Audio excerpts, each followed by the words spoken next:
Today, we're revealing every single player from the NFL's official 1990s All-Decade team. Some of these Warriors dominated so hard, they made multiple All-Decade teams. True dynasty players who owned the league for 20 years. Others are already gone, taken way too young, and a few transformations will absolutely destroy you.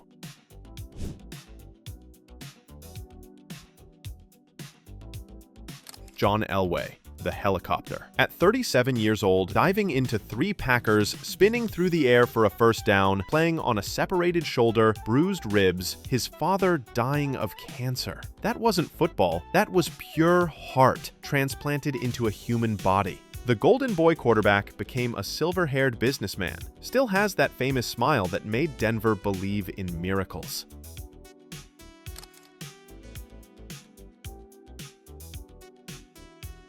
Brett Favre, December 22, 2003. His father died the day before. Everyone said, skip the game. Instead, 399 yards, 4 touchdowns on Monday Night Football. After the game, he broke down crying on national television, and there wasn't a dry eye in America. From the wild-eyed gunslinger who could thread a needle at 60 miles per hour to a grandfather of 4. Hit that subscribe button. We're just getting warmed up. Quick quiz. How many consecutive starts did Favre have? Comment your answer.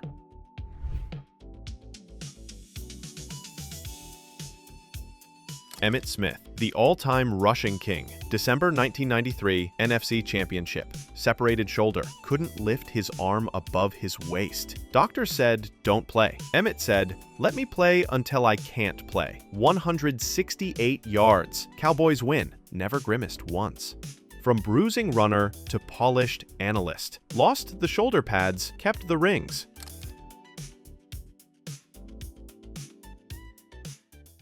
Thurman Thomas, 4 straight Super Bowls, 4 straight heartbreaks. After the 4th loss, you know what he said? At least we gave them something to believe in. This man's heart was bigger than Niagara Falls.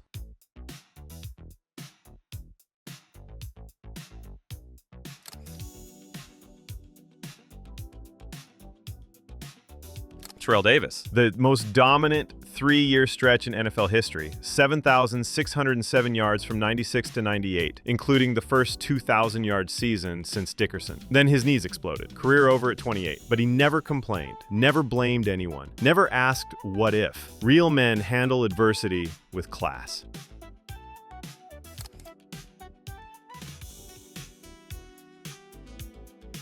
Jerry Rice made both the 80s and 90s All-Decade teams. 1,549 catches for 22,895 yards. That's 13 miles of receptions. His hill workouts were so brutal that NFL players still use them today. This man owned the league for 2 decades. Somehow looks younger now than when he retired. Those hills are the fountain of youth.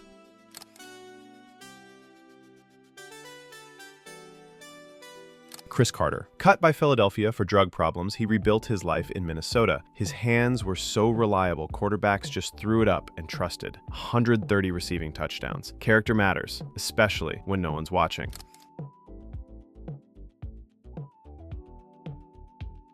The playmaker. Michael Irvin's pregame speeches were so intense, teammates said they'd run through walls for him. But his career ended on a dirty hit in Philadelphia that left him motionless. The crowd cheered. That's when you knew football had changed forever.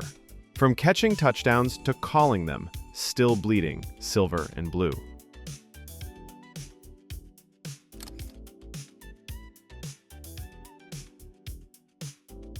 Tim Brown. The original deep threat who made Al Davis fall in love with speed, route running so precise he could get open in a phone booth. 17 seasons, 0 controversies. Just football, just excellence, just class.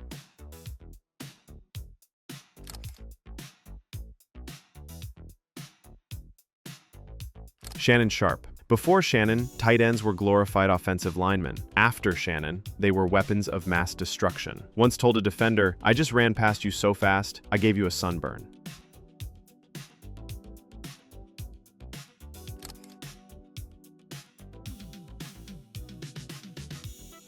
Ben Coates made Drew Bledsoe look like a Hall of Famer, catching everything with hands softer than velvet.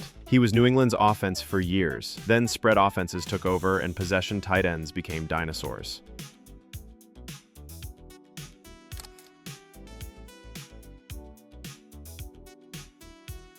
Gary Zimmerman made both the 80s and 90s all-decade teams, protected Elway like he was guarding his own children. Never flashy, never celebrated, just pure excellence in the trenches for 2 decades.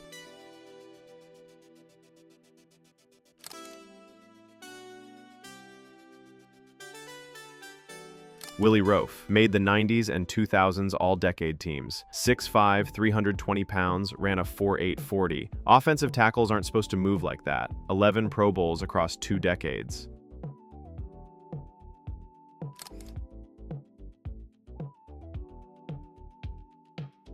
Dermontti Dawson made snapping look like art. 7 Pro Bowls for Pittsburgh. Could snap the ball blindfolded and still hit the quarterback's hands perfectly. Centers are supposed to be anonymous. Dermontti was a celebrity in the Steel City.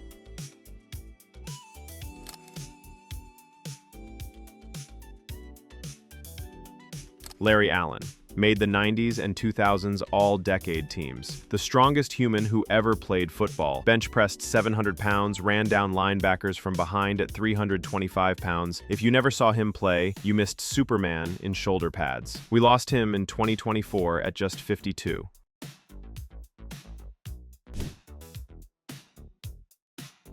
Richmond Webb anchored Miami's line during Marino's greatest years. Tony Baselli put Jacksonville on the map with perfect technique.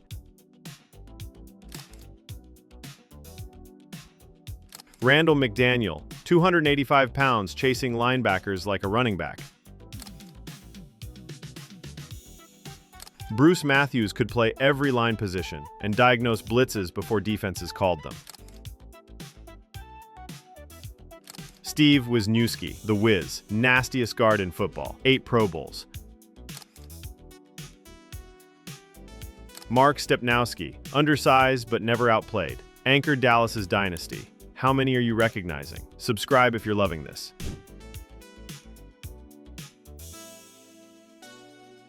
Bruce Smith made the 80s and 90s all-decade teams, 200 career sacks, a record that'll never fall. His motor never quit. Still looks like he could line up and rush the passer.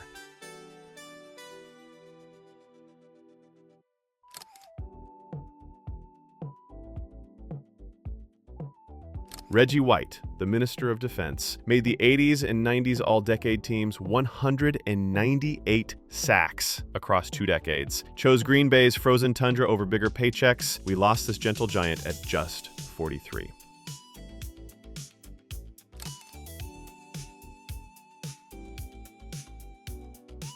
Warren Sapp made the 90s and 2000s all-decade teams, changed how interior linemen rushed the passer, made Tampa's defense must-see TV.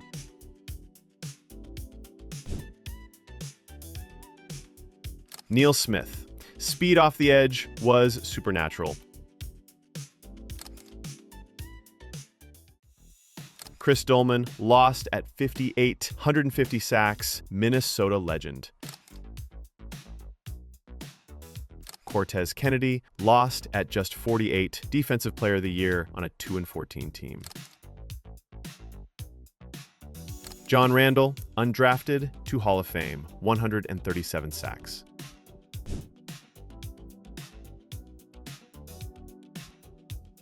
Bryant Young broke his leg in horrific fashion, came back better than ever. 14 seasons of excellence without a single controversy, pure class.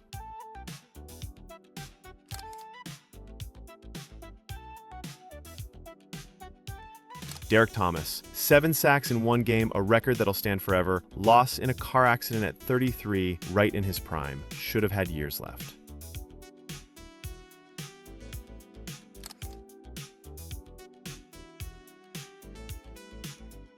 Junior Seau, this one breaks hearts. Lost to suicide at 43. CTE took one of football's greatest warriors. 20 seasons at the highest level. His passion was infectious. The game he loved destroyed him from the inside.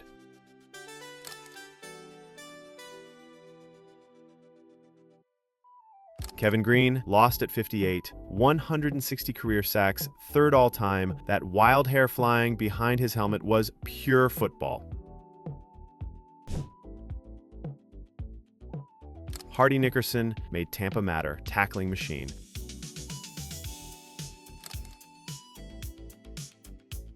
Cornelius Bennett, Buffalo's other star, 97 sacks from linebacker. Levon Kirkland, 275 pounds and could cover receivers, made Pittsburgh's defense scary again.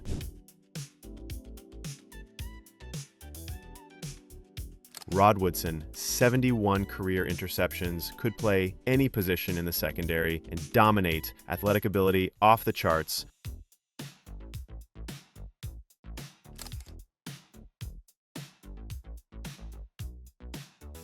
Primetime. Dion was so dominant, teams just stopped throwing his way. The swagger was earned through absolute dominance. Now coaching Colorado, back to relevance.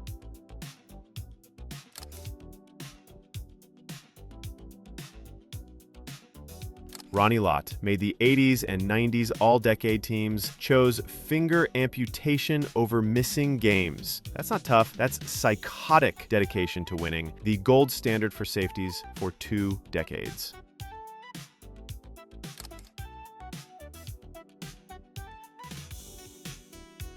Darrell Green, fastest man in NFL history, 20 seasons. At 40 years old, still running past 22-year-old receivers. His speed was supernatural, his longevity legendary.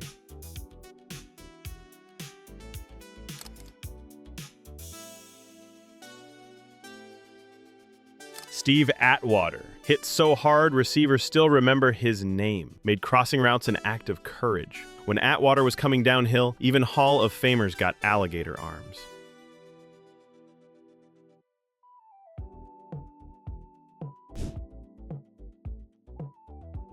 Aeneas Williams, 8 Pro Bowls, shut down when shutdown meant something. Leroy Butler invented the Lambeau Leap.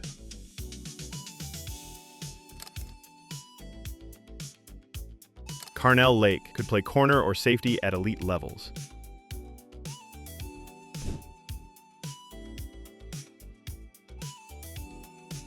The Great Dane made the 80s and 90s all-decade teams, 25 seasons of clutch kicks, most points in NFL history when he retired.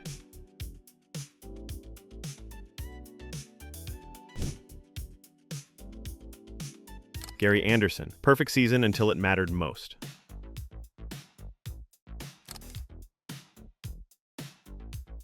Darren Bennett brought Aussie rules punting to America.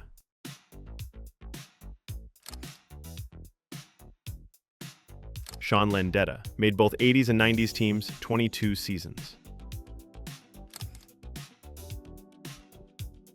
Mel Gray and Michael Bates made every return a potential touchdown. Share this if you miss when players were warriors. Stop, take a breath. You just witnessed the entire NFL 90s all-decade team, every single legend. 8 players were so dominant they made multiple all-decade teams. Jerry Rice and Ronnie Lott owned the 80s and 90s. Gary Zimmerman and Bruce Smith dominated the 80s and 90s. Reggie White transcended the 80s and 90s. Larry Allen, Willie Roaf, and Warren Sapp ruled the 90s and 2000s. These legends didn't just play football, they owned entire decades. 50 legends who defined the greatest decade in NFL history. How many did you recognize before the reveal? Over 40, you're a walking 90s NFL encyclopedia. 30 to 40, die-hard fan who lived it. 20 to 30, solid Sunday warrior. Under 20, you missed something special that'll never come back. Which of these players were your favorite from this era? Share this with every football fan who remembers when the game mattered. Like if you miss when players were warriors instead of celebrities. Subscribe for more deep dives into when football was football. We were lucky to witness greatness when greatness was real. The 90s all-decade team. Officially the greatest. Forever legendary.